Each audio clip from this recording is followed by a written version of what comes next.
Welcome to episode 15 of the Science of Advertising Show, the show where we review the latest ads and the science behind why they influence and persuade human behavior. On today's panel, we've got Dr. Jared Cooney-Horvath, the preeminent expert in the field of educational neuroscience, with a focus on learning, memory, and attention, and your host, Jonathan Rowley.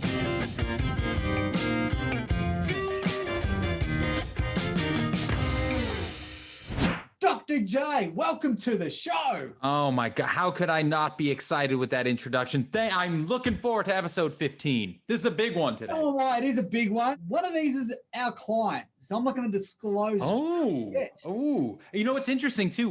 This is the first time we've had a compare the pair where there wasn't an immediate winner to me, and I'm still actually, even to this second, throwing them over in my head. So I don't even know the answers I'm going to give you until we reach that spot in the show. That's it, 4 ads, but we've got a big one coming out from one of the leading betting brands in Australia or globally. We have got home loans, one of the hottest or most competitive markets at the moment for brands. How do you cut through and get attention, but more so, how do you acquire customers with creative? And then we've got our classic creative with Tourism Australia. We'll bring it home with some Lara Bingle. Why was that so good? I'm not so sure. Well, actually, I am. I know exactly why it was so great. But we'll kick off. First ad today we'll be looking at is the latest from Ladbrokes. Ladies and gents, at Ladbrokes, our aim is to make racing even more exciting. Introducing our new Chief Entertainment Officer, Mike Iceberg.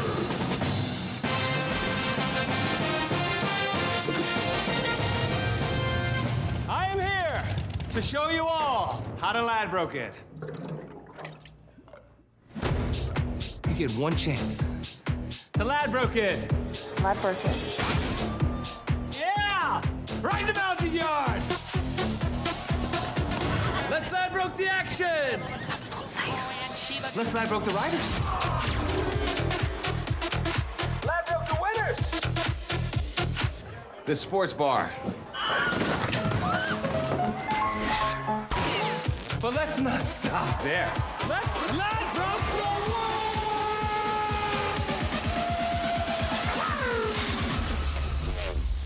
Now, if that isn't a big hit in creative, I don't know what is. It's Mark Wahlberg, but they never said his name. It's Mike Iceberg.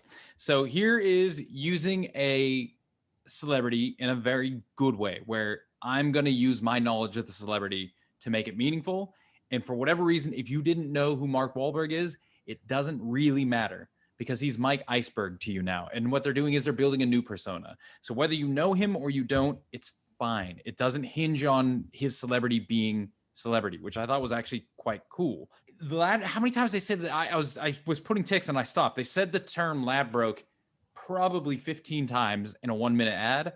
Perfect. And what they were starting to do is they were starting to make a thing of it. So it was kind of like, remember when a couple of weeks ago, we were looking at the, who are the help it guys who come and help you clean out your house, and you got a pipe and they'll come fix it for you. And then they were in a mine and they'll come help you there because you need tools. Ken from Ken Arts. Ken Oath. That's it. There it is. Ken Oath.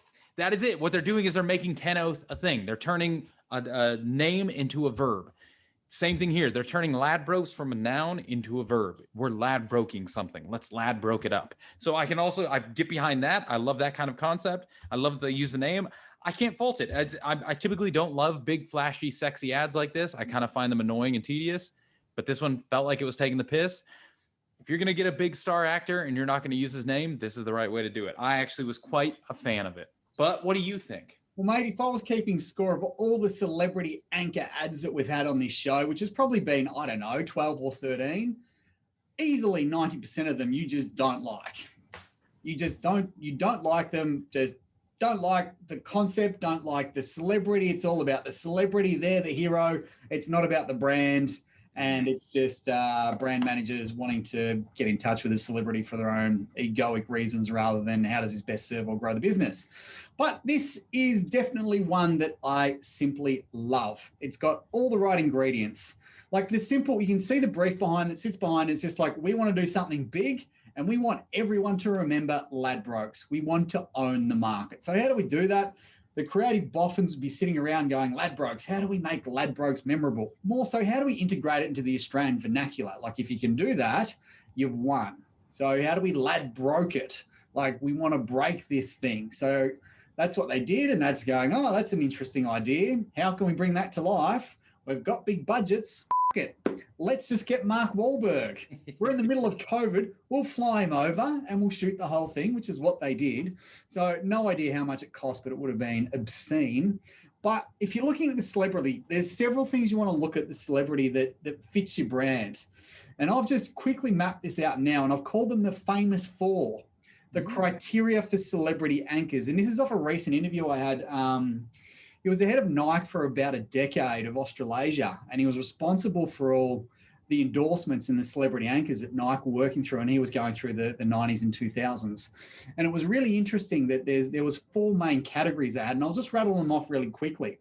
The first one was, are they recognized? And they've got to be instantly recognizable by your target audience. So as soon as they see them, they go, I know who it is. Then you've got to have the alignment and the trust. You know, he called it affinity. So I like the celebrity, I'm drawn to them, like, and this is your target market. So if not only are they recognized, I look up to them. And we dug into it, and it was like, why is this important? And humans were a herd animal. So we look to people with high status to follow their lead. And this is very much what we're looking at. So it's the affinity. Will you follow the celebrity in the way they're moving? Authentic. Will the audience believe the celebrity uses this product? Is it an authentic fit? Yeah. You know, if it feels like a bullshit fit and you're just like, that celebrity and that product make no sense, immediately it's nearly repulsion rather than attraction. And then relevance. You know, how relatable is the celebrity to the particular message that you're going with as well? There was a lot more to it, but in essence, there were kind of those four buckets. And for me, it's ticked all the boxes. If you look at Wahlberg, anyone that's in punting knows Wahlberg and loves Wahlberg movies. Like, he is, you know, as a male, like, he's kind of your man crush, or he's one of them. Like, there's Wahlberg and there's probably Hemsworth and maybe a couple of others in there as well. But you love him. Like, he really produces bad stuff. My thoughts, you may have different thoughts, but I thought they've nailed it in terms of their celebrity anchor. Hit me with those four again. We got recognizable. So immediately recognizable by your target audience. So target audience for gambling is predominantly males, especially Ladbrokes, horse racing. Recognizable, relevant. So then you've got your relevant was the last one. So the second one was affinity or alignment trust. Okay. So recognizable, look upable, affinity. Number 3 then is fit with your brand. Yeah, like authentic. Isn't an authentic fit? Yeah. And then relevance at the end. Now that it's a fit, is it actually making sense in your world? Yeah, like there's a sort of logic behind it which integrates into authentic. I feel like you could come up with like a three-peat of that, where you've got recognizable, another R, and then relevant. What's that second R? I don't know. That's going to fit somewhere in between the affinity and the fit, the look up to it. But I think if you can get those 3 R's, you're kind of on, I see exactly where you're going. And here it fits perfectly, which is funny because I think Ladbrokes has historically done athletes. Sweet. Makes sense. You're a gambling company. Here's some athletes. Have a good old time. This is a step away from athletes. You got to pick really wisely. And they did. They picked Mark Wahlberg, who, as you said, is a guy, but in the last couple of years, he's been taking a hit publicly just because he's been acting a fool with the ladies on TV shows and stuff. And so what did they do? They made him obnoxious as heck in this. They played up the Mark Wahlberg obnoxiousness. And so it actually fit with the brand of what they're going for. So put him somewhere else and I'd be like, I don't even like that guy anymore. He's annoying. But put him here, I'm like, oh, he's actually riffing on that annoyingness. And if you don't know him, you don't know that he's riffing on it, so it still works. So go back to like the Hugh Jackman one, which I actually really liked.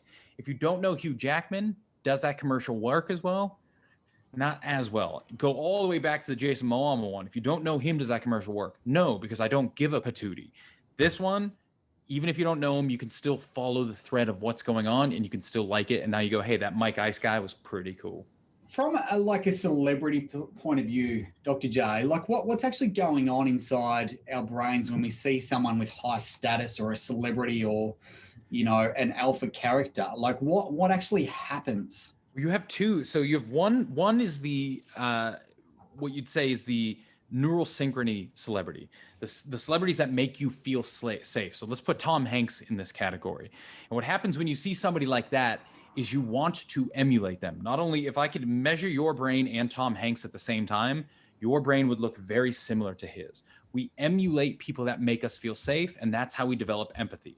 So that's why most people love Tom Hanks is they feel like they could have him over for dinner because they've already formed a relationship with this human being. It's the same thing with good books, man. Read a good book. The reason why readers say, hey, I love this author, and they're not kidding.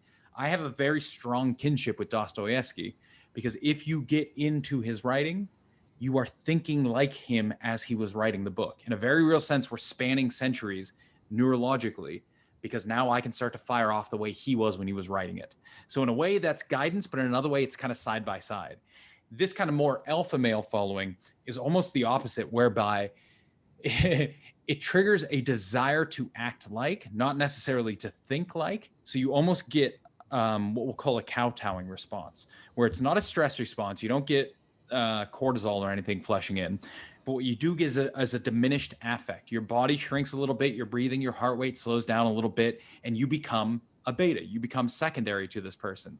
In which case, what you're doing is you're more cognitively paying attention to what they're doing with the idea that I'm going to go mimic that later. So whereas when you're in the safe spot, you're doing it on the fly, you're synchronizing. When you're doing it in this with the alpha beta kind of level, you're holding on and you're not feeling it anymore. You're thinking about it with the idea that later I will go imitate that. So you get similar results in the end. It's just you have two different mechanisms, and his would be that latter one.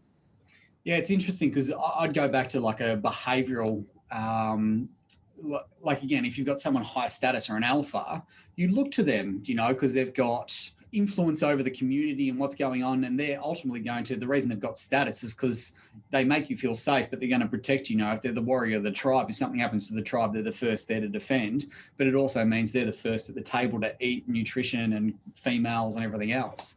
And this is why you've got like a Wahlberg or anyone that's like an alpha character or someone you really look up to. That's star power. You kind of want to follow them to be more like them, but you immediately put them on a pedestal. But take it all the way back, and you're spot on. You've got two different relationships in a tribe. You've got your father relationship, and then you've got your alpha relationship. The father is the one who's going to teach you, and that's why you feel more comfortable, safe around them. You feel more safe to act a fool, to act up, to act like. In the alpha, you want to learn them because ultimately the job of any beta is to overtake an alpha. And I'm talking very simply here. There's far more nuance to this debate than that. But ultimately, an alpha's job is to maintain, a beta's job is to overtake, which is why when you're dealing with a father figure type character, you empathize, you feel that, and you act as if. When you deal with an alpha, you kowtow, you pay attention, you follow, but you're always doing it cognitively. You're always paying attention to see what are they doing so I can do it? Where are they slipping so I can step up and do better than that? So in this case, it'd be interesting. I'm sure there are some blokes who see him as a father figure, in which case, cool. I see him more as that alpha where it's like, yep, I'm consciously understanding what you're doing, even if I'm not jiving with it now. The idea being now when I'm hanging out with my friends, I could do something similar. I can act as if. Yeah.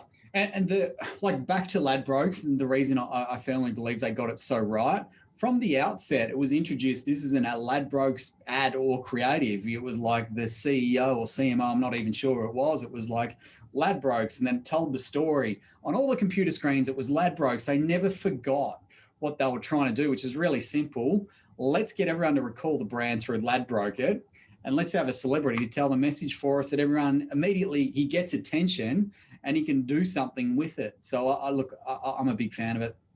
Nailed it. Ladbrokes, one for you. Ladbrokes, big tick.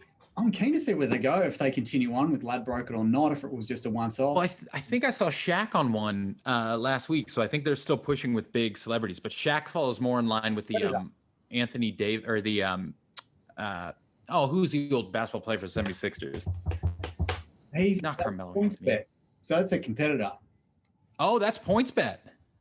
So see, Ladbrokes just won. The fact that I just said a PointsBet commercial is a Ladbrokes commercial means Ladbroke just won.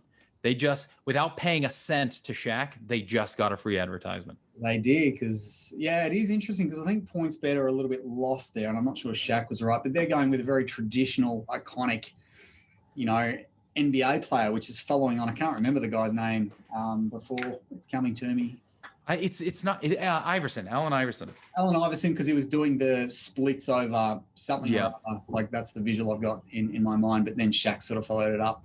But yeah, look at Ladbrokes. I do think that was a great creative. They spent a heap on it, but I think it was absolutely worth it. Now, change gears. Home loans. Compare the pair.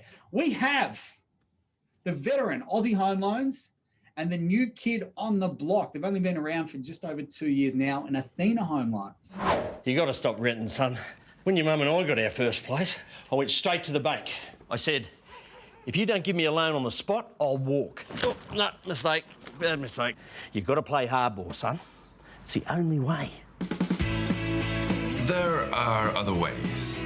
With an Aussie broker, you can find the right home loan with access to more than 3,000 products from over 20 lenders. Go straight to Aussie. Take me home loan. Thank you, Monica.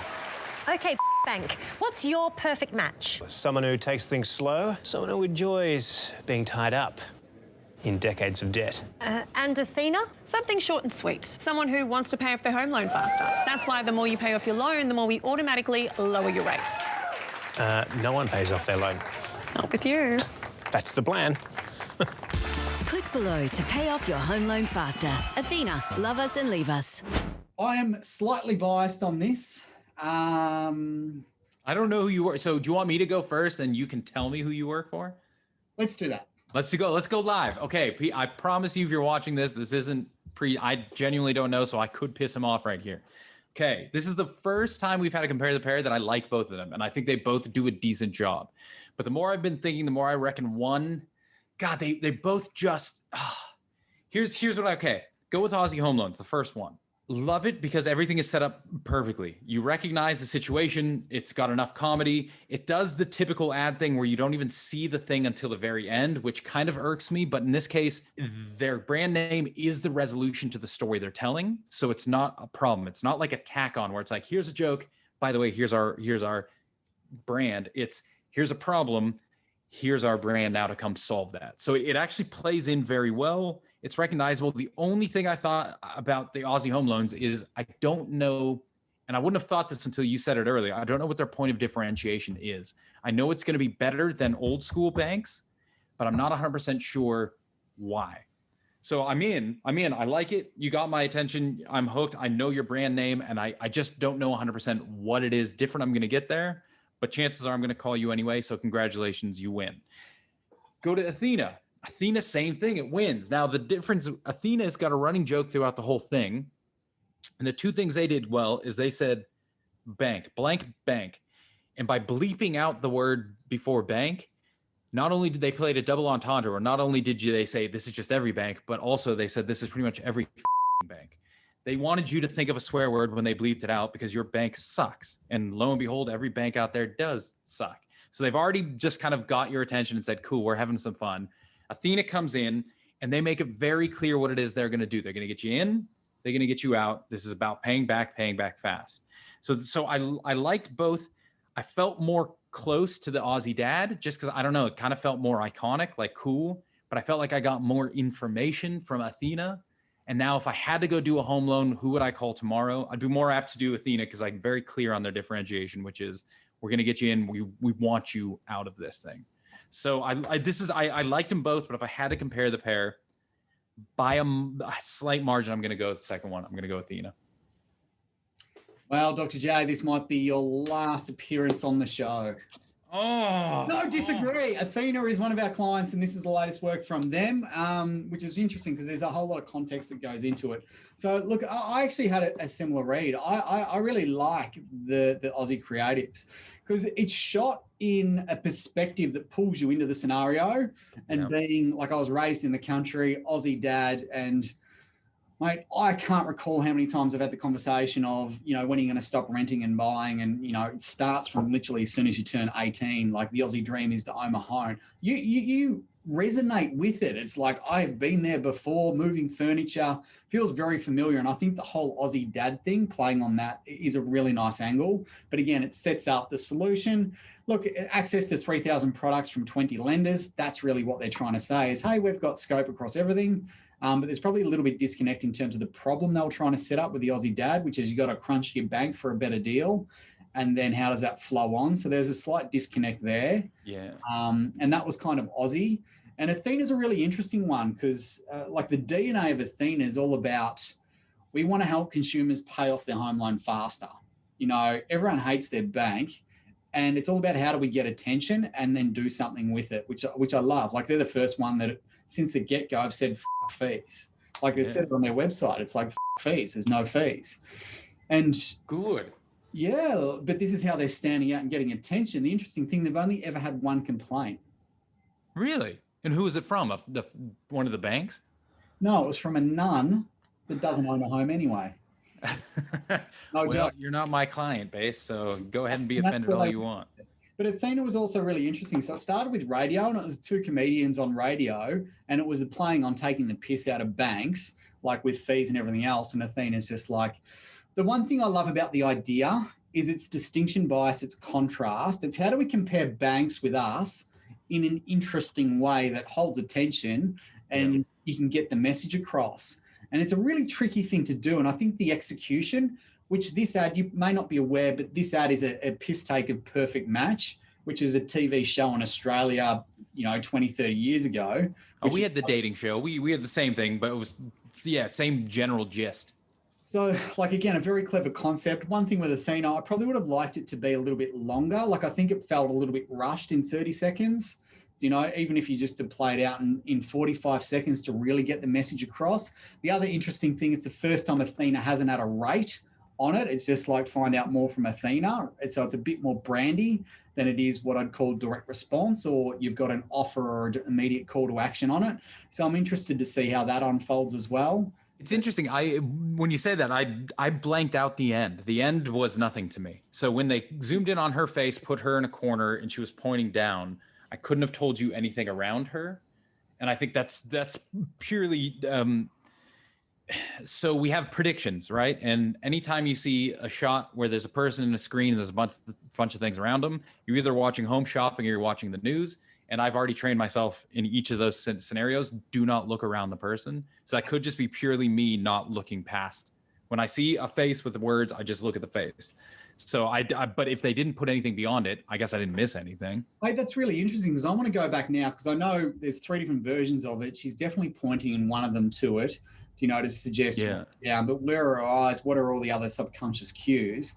Like, again, that might be really interesting because if you're not getting that last little bit from Athena, that's, again, it's a layout thing in the sense that so that was purely a layout. Is anytime you see a TV screen in that format, there's certain things you're going to be looking at, certain things you aren't. So you'd see that in a racetrack where they'd show the horses up here and they'd show the odds over here and they'd show some runner down here. And I don't know, personally, I've just trained never to look past the screen. It's so funny because in one of the concepts, they actually wanted to feel and look exactly like a sponsorship credit that you would see on a TV show. Like, this show is brought to you. Yeah. And the feedback was, no, we definitely don't want to go down that path because everyone tends to tune out in those sections because they know what it is. It's a paid promotional creative and it's highly predictable. Yeah. But I haven't joined the dots in terms of that last frame that it does appear like a home shopping or a sales ad, so you tend to you just want to skip through, which is very interesting. I wish I'd picked it up earlier. We'll go back and take a look at it to see what's there. Because if you said it was missing information anyway, cool. All you got to do is pull a air tasker and recut the very end. You don't even have to change anything before that. Athena's always been brand response. So it's how do we build the brand, but everything's got a call to action and it's something that's so enticing and it's usually a rate, like a low rate going, holy shit, that's better than what I'm on now. I want to follow up. And I'd love to see that and even split test it or even change that last frame to see if it changes the response rate. Because this is more a brand approach for them, which they haven't done before. So again, we're really, really curious. By the way, with the split testing, I was, this is kind of a tangent that Jake, you might want to cut out. I don't know, maybe. But I had to do a big interview on Neuro Marketing. And that's the big irk with Neuro Marketing, with people who say you need. So what we do on this show is we're talking about principles. Once you know principles, cool, you can go do creatives on your own terms. Neuro Marketing says, no, principles aren't enough. We need the actual measurements of the brain stuff going on. Otherwise, we're never going to know what happens, which kind of makes sense in a medical sense, in that I don't know if you have cancer or not until I check the biomarkers. And I need to know what's going on biologically in order to discern what's going on outside of it. And in marketing, that might have made sense if you didn't have this ability to do a split test, which now it's so much cheaper and easier with digital and online to just go get the actual data you want. So if you get a brain, so if anyone out there is thinking about using a neuromarketer who's like, we're going to give you an EEG and an MEG and all and MRI and all this shit, the money you're going to spend to get that little bit of data. In that bit of data that you're going to get the brain response, we call a proxy. You're only getting that brain data to help predict which of your ads is going to sell better. So it's a proxy. It's not the actual thing you care about. You do not care about the brain. You care about the sales. Proxies are important when you can't get the actual data. I need a brain proxy when I can't actually dissect your stomach and I need to see, do you have cancer down there? I need a brain proxy when I can't discern whether or not you have mental retardation behaviorally and I can't do surgery. So I need a proxy to determine where we're going to go next. With the split ads, with marketing, you don't need a proxy. You can go get the actual data you need much cheaper, easier, and faster. Why waste time with a proxy when you can go get the real thing? Run one ad on YouTube in France, run ad on YouTube in the south of France, see which one works better. That's all you care about.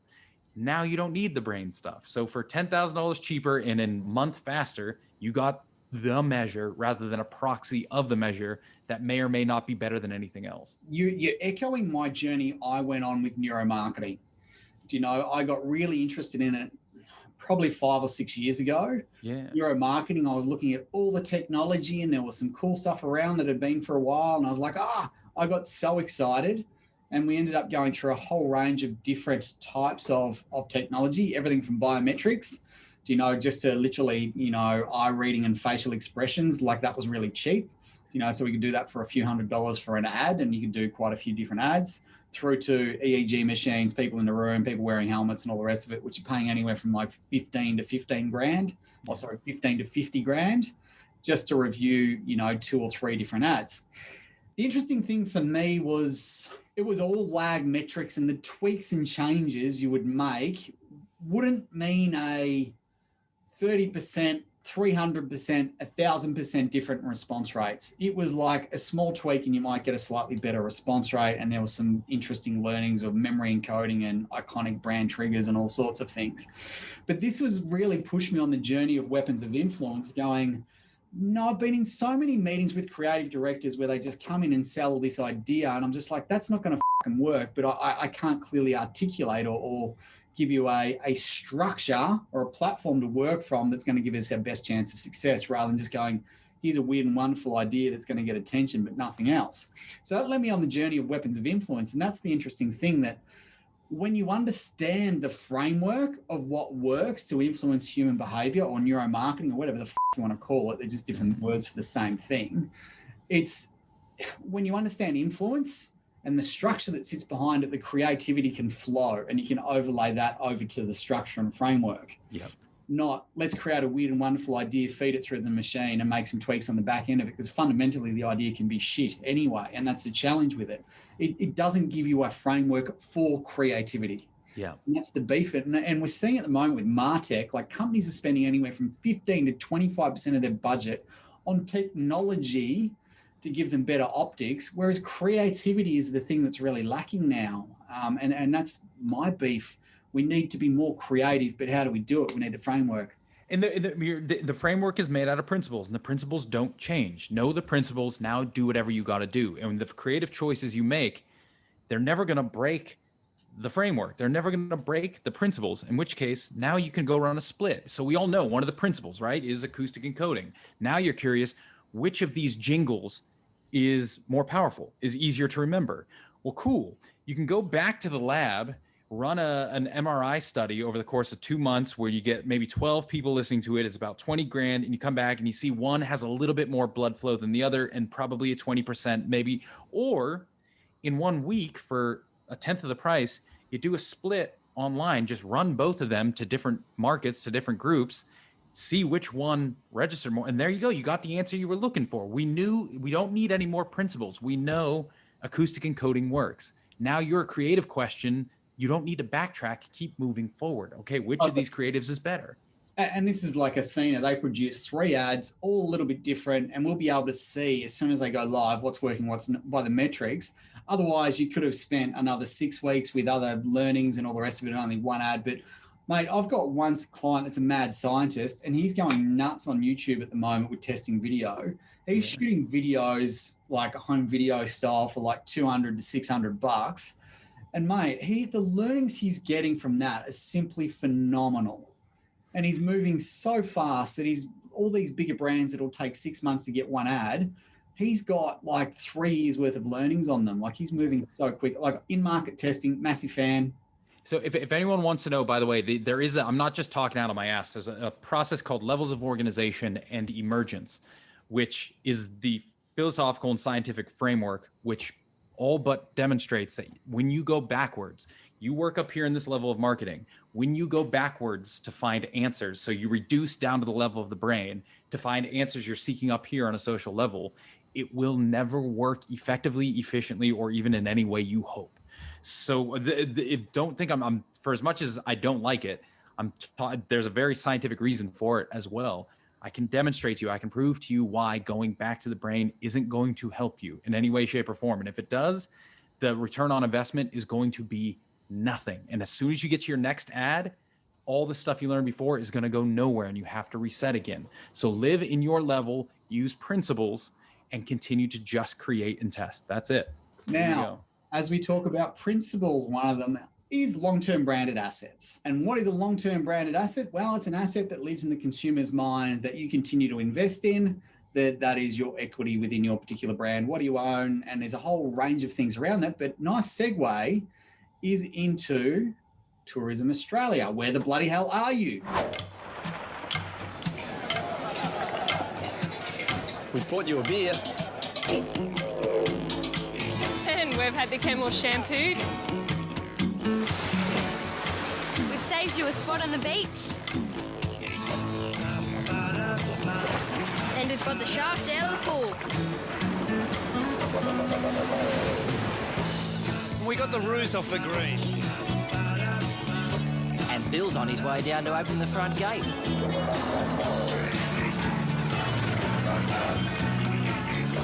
Your taxi's waiting. And dinner's about to be served. We've turned on the lights. And we've been rehearsing for over 40,000 years. So where the bloody hell are you? Thank you, Lara. Thank you, Tourism Australia. Look, I simply love this ad, and I haven't seen this in 5 or 6 years, or it's been quite some time. But, mate, even just watching it, I wanted to go see more of this amazing country. It runs on the principle, as we were talking about, of product preference, which is simulation. You see a beautiful shot, a beach, you know, Ayers Rock, kangaroo, snorkeling, you name it, and you want to go and do it. You feel like you're there and you've got this urge to do it. Like I kind of want to go and book a holiday now on the back end of it. But they understand long-term branded assets. In Australia, what are our long-term branded assets? We've got beach culture, we've got kangaroos, we've got snorkeling, the Great Barrier Reef, Ayers Rock, and this is what appeals to Americans, everyone from the United Kingdom, like our hotspots to come over to Australia and visit it. And then we've got bloody hell, which is our vernacular. If you're looking at a long-term branded asset, let's see that. And they made it feel, what I like is they didn't kid. They didn't just show you the Melbourne CBD and say, hey, we're a country on the rise. No, they went out back and said, no, you're all countries on the rise. So why would you come to another country that's just buildings and here's a kangaroo, here's a house in the middle of nowhere. That's it's almost as if they went back to the 70s and said, yeah, we're going to sell Australia from the 70s, because that kind of nostalgia of an older kind of, I don't want to say quieter, but more rural, more wild country is what is exactly people why they come to Australia. So they just played right into that. Yeah, there's sharks in our pool. There hasn't been a shark in that pool since they called them in the 40s. But people want there to be sharks in the pool. So yeah, you bet there's sharks in this pool. They played on nostalgia for all those assets perfectly. Totally, like that. They crushed that one. I had one question back to the neuromarketing. Did that interview go well for you with your feedback? No, you would love it. So it was with the BBC, and the guy, exactly as you'd think, he was very much against me when I was talking to him, to the point where I had to say, look, if you want this interview to continue for the next 30 minutes, I need you to stay quiet. And I'm going to lay out all the points. And when all the points are laid out, then we can discuss them. Because it was just becoming, no, but this guy said this. Oh, but what about this research study? And I said, just hear everything against it, and then we'll talk. So he did, and God bless him. He listened, paid attention, said, cool. So I'll call you in a couple of weeks and we'll discuss the feedback. Awesome. Called me in 2 weeks, and he said, shit, you're right, aren't you? I said, yeah, I know I am. He goes, I couldn't have seen it. It took me forever to kind of wrap my head around these, because there's 3 main points why neuromarketing is just useless, but it feels like it should be good. And it took this dude 2 weeks to get over that feeling of it, to recognize, wait a second, all these things people told me are nonsense. Yeah, we ran a study that showed brain response can predict music sales better with a 30% better accuracy than just asking people whether or not they liked the songs. That was an actual study that people used to say, look, neuromarketing works. Till you actually think about the principles and you recognize, no, okay, that brain thing was a proxy for sales. I can give you a 3 times better proxy, and it's this. How much money are you spending on advertising? The amount of money you spend on advertising, 3 times more correlation to actual sales than this brain blip you got. And that's something I can get for free. All you got to do is tell me that. So that's where you started to see all the holes in kind of the theory and what's going on there. It's interesting because you look at neuromarketing as a topic, and it's been around, I'd argue, for probably close to 15 years. You'd have a better idea than me, but it's at least a decade. Yeah. And it hasn't taken off like you'd expect. How much more sign do you need that you're playing with nothing? It's the same thing as when we cracked the human genome, right? That was going to solve all diseases. We got it, guys. We got the human genome. It's done. How many diseases have been cured since we cracked the genome? 0. Why? Because it wasn't what we thought it was. Cracking the human genome didn't do what we thought it was going to do. And so people had to stop selling that, the dream, and start selling the reality, which is, damn, this is going to be a lot harder than we thought. It's the same thing with neuromarketing. I'm seeing there's still this increase in, from a marketing perspective, of interest in behavioral science and in the brain and how memories are formed. And there's a genuine interest in it. And there's this novelty that comes with neuromarketing and the technology that overlays creative and neuromarketing. And this is like the definition of neuromarketing. Like, what is it?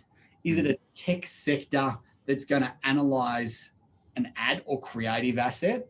Or is neuromarketing understanding how the brain forms and retrieves memories, or influence and persuades, and it's got the science behind it to help give you the principles to create better advertising as a result? And I think there's this grayness over neuromarketing. What actually is it? And if you boil down who benefits from each of those, in the first scenario, the marketers benefit. In the second scenario, scientists and researchers benefit. It becomes an academic pursuit. So on one hand, you've got practical application. On the other hand, you have pure academic pursuit. And what we've seen is over the last, so it's been around since about the 70s, believe it or not. But in the last 5 years, it's really become an academic pursuit, which is researchers in labs at university with government funding want to know how the brain responds. Why? Not because that helps marketers, not because that actually helps drive sales, but because it's an academic pursuit and we're just curious. And once you start to recognize that it's an academic pursuit, cool, that's what I do, that's fantastic. But you stop selling it as a meaningful proxy. You just start selling it as, look, this is what I'm interested in, how the brain makes memories. But once you start to really see that, then you can start to see is, yeah, what are marketers really interested in? They're interested in behaviors. That memories are formed are awesome. How memories are physically formed in the brain is irrelevant. That you can taste flavors on your tongue is what chefs need to know.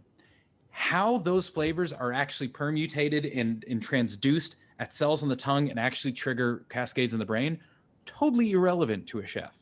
So what we need to know as a marketers, you need to know behaviors. You need to know the different types of memory, the different types of attention. If you actually think about it, the vast majority of stuff we've talked about when it comes to human beings is psychology. It's behavior. It has nothing to do with the brain. Very rarely do I say, when I say this brand of this type of intelligence, that's actually run by the left medial temporal lobe. Or who gives a rat's ass? I could say anything. You wouldn't fucking know. So the mechanisms become irrelevant.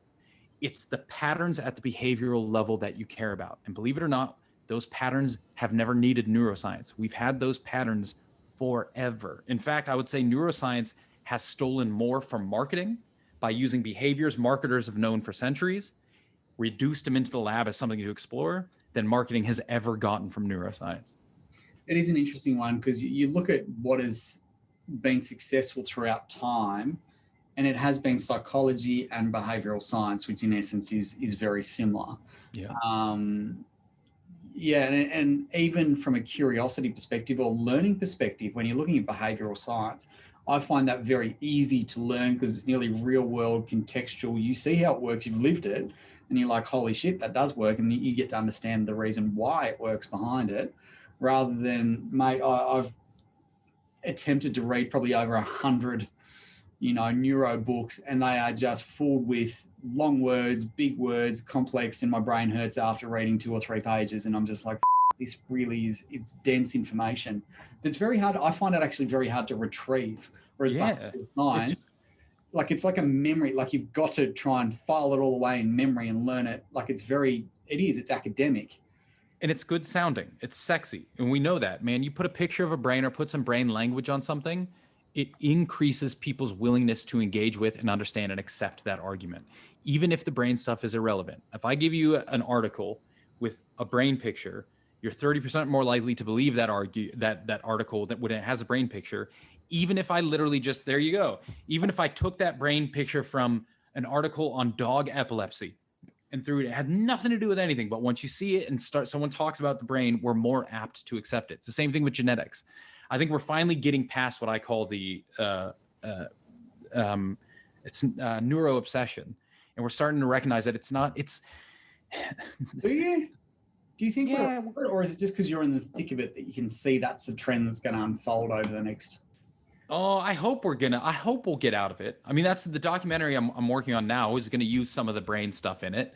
So I still hope there is some love for the brain. Otherwise, no one will give a shit about what I do. But I hope that eventually we put it in its place as it's an interesting aspect of data, but without all this other stuff, it's largely irrelevant. What's the documentary you're working on? It's on Genius. So it's called The Genius Code, How to Change the World. Episode 1, we're looking at genetics. So the question is genius born or made? What is a genius? We'll look at genetics, we'll look at the brain, we'll look at intelligence and IQ testing. Then we'll go into what actually constitutes genius and how it develops. What's it called again? The Genius Code. And when's that coming out?